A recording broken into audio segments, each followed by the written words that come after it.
Nous passons à la question numéro 9, qui concerne le PAV, donc le plan de mise en accessibilité de la voirie et des aménagements des espaces publics, avec une prorogation de délai.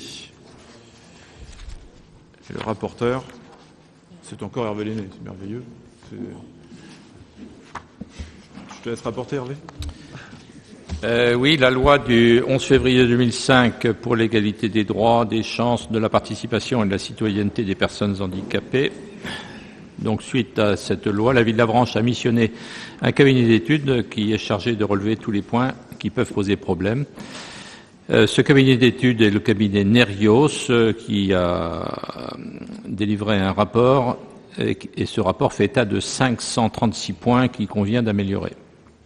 Donc, tous les travaux ont été estimés à une somme importante, 862 890 € hors taxes.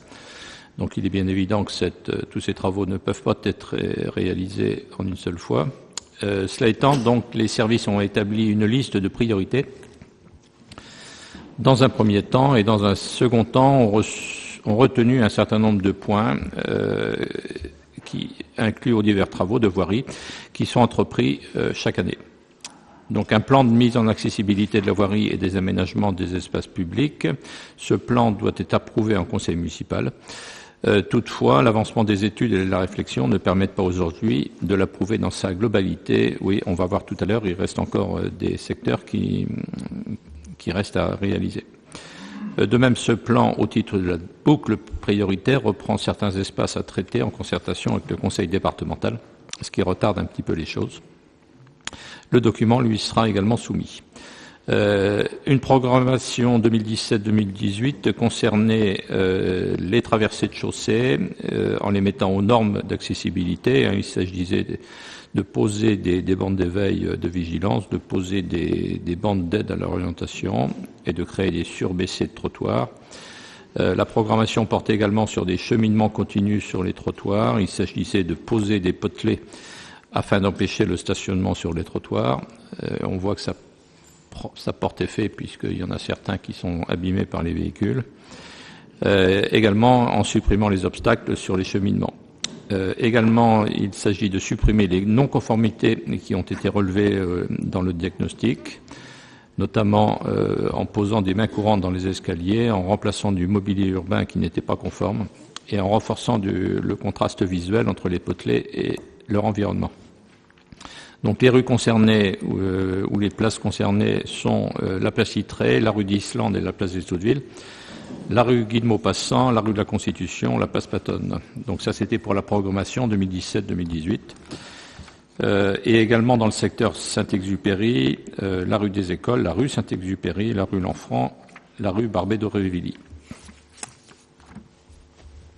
Aujourd'hui, la rue d'Islande et la place des Hautes-Villes n'ont pas encore été réalisées dans les délais.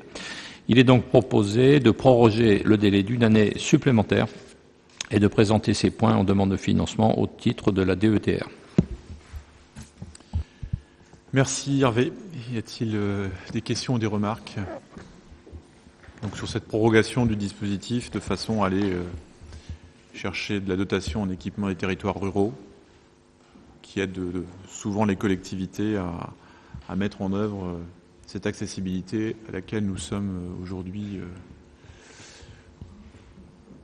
je vais dire contraints. C'est pas vraiment une contrainte puisque il y a une volonté politique forte aussi de favoriser l'accès à la ville de l'ensemble de ces quartiers au plus grand nombre, en tout cas à chaque citoyen.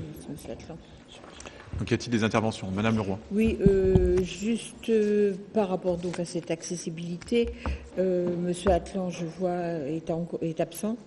J'espère que il reviendra au conseil municipal. Et c'est vrai qu'il a fait un travail très intéressant. Faisant partie de cette commission accessibilité, j'insiste sur le fait qu'il faut qu'elle soit vraiment réunie et qu'on voit avant les travaux, parce que quartier Molière, il y a eu des travaux de fait et on s'est aperçu qu'il y a eu des erreurs. Donc il faut vraiment réfléchir avant les travaux plutôt que de faire comme ça a déjà été fait après. Merci Madame Leroy. Y a-t-il d'autres remarques, d'autres questions? A priori, non, je ne vois pas de main se lever, donc je vous propose de passer au vote. Concernant cette proposition, y a-t-il des votes contre? Je n'en vois pas. Des abstentions peut-être. Je n'en vois pas non plus. Donc, unanimité pour cette question numéro 9. Donc,